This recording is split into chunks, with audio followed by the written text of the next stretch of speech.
ರಾಣಿ ಇವತ್ತಿನ ಸಂಚಿಕೆಯಲ್ಲಿ ಏನಾಗುತ್ತೆ ನೋಡ್ಕೊಂಡು ಬರೋಣ. ಇಲ್ಲಿ ರಾಣಿ ಮತ್ತು ಸತ್ಯ ಮನೆ ಹತ್ರ ಬರೋತ್ತಿಗೆ ಸರಳ ರಾಣಿದು ಹಾಸಿಗೆನೆಲ್ಲ ಹೊರಗೆ ಹಾಕಿರ್ತಾನೆ. ಅದನ್ನ ನೋಡಿ ಸತ್ಯನಿಗಂತೂ ತುಂಬ ಸಿಟ್ಟು ಬರುತ್ತೆ. ಸರಳ ಸರಳ ಅಂತ ಜೋರಾಗಿ ಕಿರ್ಚುತ್ತಾನೆ. ಸರಳ ಬಂದವಳು, ಏನ್ರಿ ಈ ಥರ ಕಿರ್ಚುತ್ತಿದ್ದೀರಲ್ಲ ಅಂದಾಗ, ರಾಣಿ ಹಾಸಿಗೆನೆಲ್ಲ ಯಾಕೆ ಹೊರಗೆ ಹಾಕ್ತೆ ಅಂತ ಹೇಳಿದಾಗ, ಸರಳ ಇದ್ದವಳು, ಈ ರಾಣಿನ ಅವ್ರ ಅಪ್ಪನ ಹತ್ರ ಬಿಟ್ಟು ಬರುತ್ತಾನೆ, ಮತ್ತ್ಯಾಕೆ ಅವಳನ್ನ ಕರ್ಕೊಂಬಂದ್ರಿ ಅಂತ ಹೇಳ್ತಾಳೆ.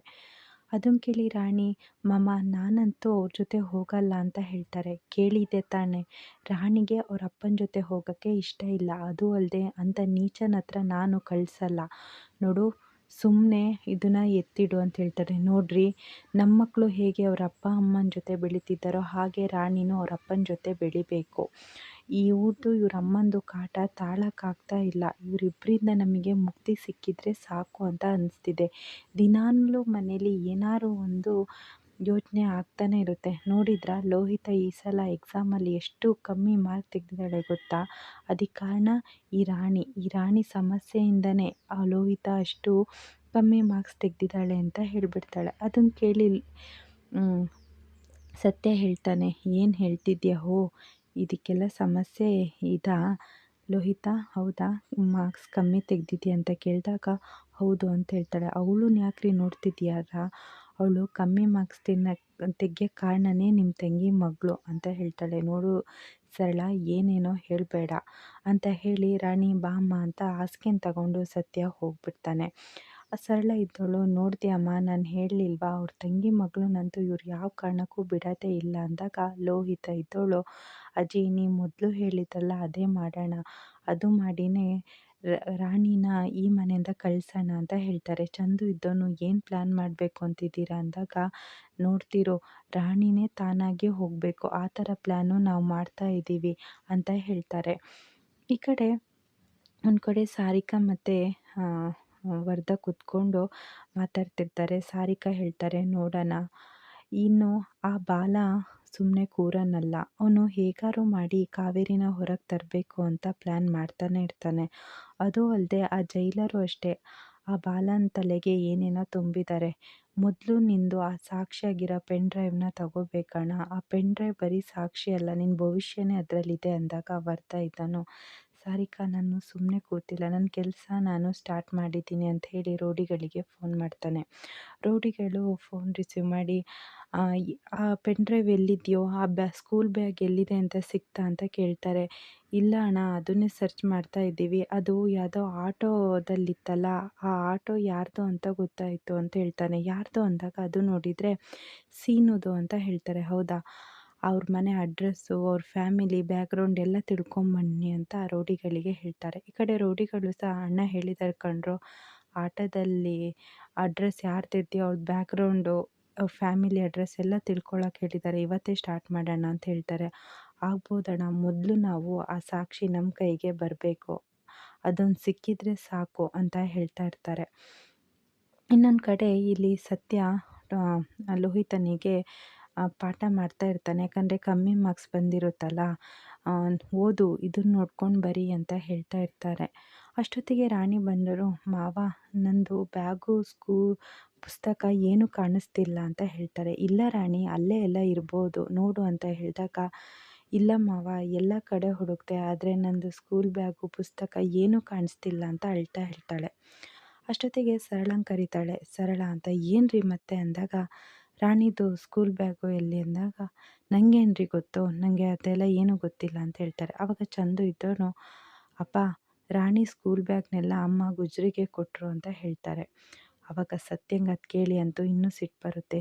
ಏನೇ ನಿಂದು ಮನಸ್ಥಿತಿ, ಓದೋ ಮಗು ಪುಸ್ತಕನ ತಗೊಂಡೋಗಿ ಗುಜ್ರಿಗೆ ಹಾಕಿದೆಯಲ್ಲ ಅಂದಾಗ, ಅಯ್ಯೋ ಆ ಬ್ಯಾಗು ತುಂಬ ಹಳತಾಗಿತ್ತು ಕಣ್ರಿ, ಅದಕ್ಕೆ ಗುಜ್ರಿಗೆ ಹಾಕಿದೆ ಅಂತ ಹೇಳ್ತಾರೆ. ಆವಾಗ ಸತ್ಯ ಇದ್ದನು, ರಾಣಿ ಹೋಗಲಿ ಬಿಡು, ಅದು ಅಲ್ಲದೆ ನಾನು ನಿನಗೆ ಹೊಸದೇ ಕೊಡಿಸ್ತೀನಿ, ಇನ್ನು ಸ್ಕೂಲಿಗೆಲ್ಲ ಹೋಗಬೇಕಲ್ಲ, ಮೊದಲೇ ಸ್ಕೂಲಿಗೆ ನಾವು ನಿನ್ನನ್ನು ಸೇರಿಸುವಾಗ ಎಷ್ಟು ಕಷ್ಟಪಟ್ಟಿದ್ದೀವಿ ಅಂತ ಗೊತ್ತುಂಟು, ಹಾಗಾಗಿ ಸ್ಕೂಲಿಂದ ನೀನು ಇಷ್ಟು ದಿನ ರಜಾ ಮಾಡಿದ್ದಕ್ಕೆ ಕೇಳಿದ್ದಾರೆ, ಅದು ನಾನು ಹೇಳಿದ್ದೀನಿ, ನಿಮ್ಮಮ್ಮ ಪೆರಲ್ ಮೇಲೆ ಹೊರಗೆ ಬಂದಿದ್ದರು, ಅದಕ್ಕೆ ಇಷ್ಟು ದಿನ ರಜೆ ಹಾಕಿದೆ ಅಂತ ಹೇಳಿದೆ. ನಾಳೆ ನಿನಗೆ school bag school bag, school ಹೊಸ ಪುಸ್ತಕ ಎಲ್ಲ ಕೊಡಿಸ್ತೀನಿ ಅಂತ ಹೇಳ್ತಾನೆ ಸತ್ಯ. ಚಂದು ನೀನು ನಾಳೆ ಬಾ, ಇವಳಿಗೆ ಎಲ್ಲ ಹೊಸ ತಗೊಂಡು ಬರೋಣ ಅಂತ ಚಂದುಗೆ ಹೇಳ್ತಾರೆ.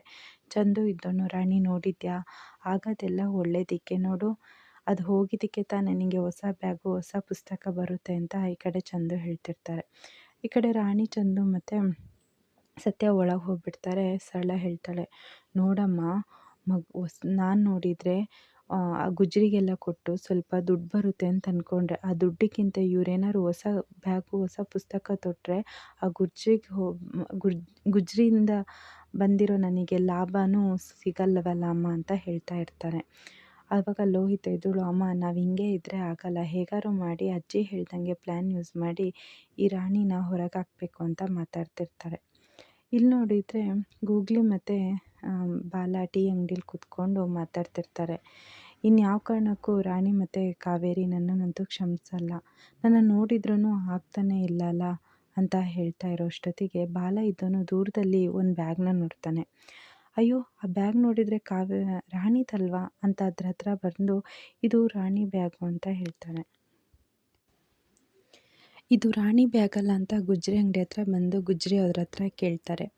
ಇದು ಏನು ಸರ್ ಇಲ್ಲಿ ಗುಜ್ರಿ ಅಂಗಡಿ ಬಂದು ಈ ಬ್ಯಾಗ್ನ ನೋಡ್ತಾ ಇದ್ದೀರಲ್ಲ ಅಂದಾಗ, ಇದು ನನ್ನ ಮಗಳದ್ದು ಬ್ಯಾಗು, ನಿಮಗೆ ಅದು ಕೊಟ್ಟಿದ್ದು ಅಂದಾಗ, ಹಾಗಾದರೆ ನಿಮ್ಮ ಮನೆಯವರೇ ಕೊಟ್ಟಿರ್ಬೋದು ಸರ್, ನಾನು ಪುಸ್ತಕಕ್ಕೆ ಮಾತ್ರ ರೇಟ್ ಕೊಟ್ಟೆ, ಆದರೆ ಈ ಬ್ಯಾಗ್ ಬೇಡ ಅಂದರು, ಫ್ರೀಯಾಗೆ ತಗೊಂಡೋಗಿ ಅಂತ ಹೇಳಿದರು. ನನಗೆ ಈ ಬ್ಯಾಗ್ ಅವಶ್ಯಕತೆ ಇಲ್ಲ, ನೀವು ತಗೊಂಡೋಗಿ ಅಂತ ಗುಜ್ರಿ ಅವರು ಹೇಳ್ತಾರೆ. ನನಗೆ ಬ್ಯಾಗಲ್ಲ ಈ ಪುಸ್ತಕನೂ ಬೇಕು ಅಂತ ಪುಸ್ತಕ ಬ್ಯಾಗು ಎಲ್ಲ ತಗೊಂಡು ಬಾಲ ಮನೆ ಹತ್ರ ಬರ್ತಾರೆ. ಆದರೆ ರಾಣಿಗೆ ಕೊಡೋಕ್ಕೆ ಧೈರ್ಯ ಬರಲ್ಲ, ಯಾಕಂದರೆ ರಾಣಿಗೆ ಬಾಲನ ನೋಡಿದ್ರೇ ಆಗ್ತಿರಲ್ಲ. ಆವಾಗ ಗೂಗ್ಲಿ ಹತ್ರ ಹೇಳ್ತಾರೆ, ನಾನು ಇದು ಕೊಡೋಣ ಅಂತ ಬಂದರೆ ರಾಣಿ ಯಾವ ಕಾರಣಕ್ಕೂ ನನ್ನ ಮುಖ ನೋಡಲ್ಲ ಕಣೋ, ಮೊದಲು ಫ್ರೆಂಡ್ ಹತ್ರ ಅಂತ ಮಾತಾಡ್ತಿದ್ದ, ಫ್ರೆಂಡ್ ಅಂದ್ಕೊಂಡು ಮಾತಾಡ್ತಿದ್ಲು, ಆದರೆ ಈಗ ಅಂಥವಳಿಗೆ ನನ್ನ ಮುಖನೂ ನೋಡೋಕೆ ಇಷ್ಟ ಇಲ್ಲ ಅಂತ ಹೇಳ್ತಾನೆ. ಆವಾಗ ಗೂಗ್ಲಿ ಇದ್ದವನು ಒಂದು ಶಿಳ್ಳೆ ಹೊಡಿತಾನೆ. ಅಷ್ಟೊತ್ತಿಗೆ ಚಂದು ಬರೋದು ನೋಡಿ, ಏನು ನೀವಿಬ್ಬರು ಯಾವಾಗ ಫ್ರೆಂಡ್ ಆದ್ರಿ ಅಂತ ಕೇಳ್ತಾರೆ. ಅದೆಲ್ಲ ಇರಲಿ ಅಂದ ತಕ್ಷಣ ಚಂದು ಬಂದು, ಅಂಕಲ್ ನೀವು ಯಾಕೆ ಈ ಟೈಮಿಗೆ ಬರೋಕ್ಕೆ ಹೋದ್ರಿ, ನಿಮ್ಮನ್ನು ನೋಡಿದರೆ ರಾಣಿಗೆ ಒಂದು ಸ್ವಲ್ಪನೂ ಇಷ್ಟ ಆಗಲ್ಲ, ಮತ್ತು ಏನೋ ಸಮಸ್ಯೆ ಆಗುತ್ತೆ ಅಂದಾಗ, ಇಲ್ಲ ಚಂದು ಒಂಚೂರು ಹೇಗಾರು ಮಾಡಿ ರಾಣಿನ ಕರ್ಕೊಂಬ, ಅವಳ ಬ್ಯಾಗ್ನ ಕೊಟ್ಟು ಹೋಗ್ತೀನಿ ಅಂತ ಹೇಳ್ತಾರೆ. ಸರಿ ಅಂಕಲ್ ಅಂತ ಚಂದು ಒಳಗೆ ಬರ್ತಾರೆ. ಆದರೆ ಇಲ್ಲಿ ಸರಳ, ಪುಟ್ಟಕ್ಕ ಮತ್ತು ಲೋಹಿತ ಹೇಗಾರು ಮಾಡಿ ರಾಣಿನ ಹೊರಗೆ ಹಾಕಬೇಕು ಅಂತ ಪ್ಲ್ಯಾನ್ ಮಾಡ್ತಿರ್ತಾರೆ. ಅಷ್ಟೊತ್ತಿಗೆ ಚಂದು ಬಂದು, ಅಮ್ಮ ನೋಡು, ನೀವು ಅವಳಿ ತಲೆಗೆ ಏನೇನೋ ತುಂಬಬೇಡಿ, ನಿಮ್ಮ ಥರನೇ ಅವಳು ಬುದ್ಧಿ ಕಲಿತಾಳೆ ಅಂತ ಹೇಳಿ ಚಂದು ಹೋಗ್ಬಿಡ್ತಾಳೆ. ಈ ಕಡೆ ಕಾವೇರಿಗಂತೂ ಏನು ಮಾಡೋಕ್ಕೂ ಇಷ್ಟನೇ ಇರಲ್ಲ. ಜೈಲರ್ ಹತ್ರ ಬಂದು, ಮೇಡಮ್ ನನಗೇನು ಮಾಡೋಕ್ಕೂ ಮನಸ್ಸಿಲ್ಲ ಅಂದಾಗ, ನೋಡು ಕಾವೇರಿ, ನಿಮ್ಮ ಅಣ್ಣ ನಿನ್ನನ್ನು ನಿರಪರಾಧಿ ಅಂತ ಹೇಳಿದ ಮೇಲೆ ನೀನು ಹೊರಗೆ ಹೋಗಿನೂ ಹೀಗೆ ಹೇಳ್ತೀಯ ಇಲ್ಲ ತಾನೇ, ಏನಾದರೂ ಕೆಲಸ ಮಾಡಲೇಬೇಕು, ಹೊರಗಿನ ಪ್ರಪಂಚ ಎಷ್ಟು ಕಷ್ಟ ಇದೆ ಅಂತ ನಿನಗೂ ಚೆನ್ನಾಗಿ ಗೊತ್ತುಂಟು, ನಾವೇನಾದ್ರು ಕಲೀಲೇಬೇಕು ಅಂತ ಹೇಳ್ತಾ ಇರ್ತಾರೆ. ಇಷ್ಟು ಇವತ್ತಿನ ಸಂಚಿಕೆಯಲ್ಲಿ ನಡೆಯುತ್ತೆ.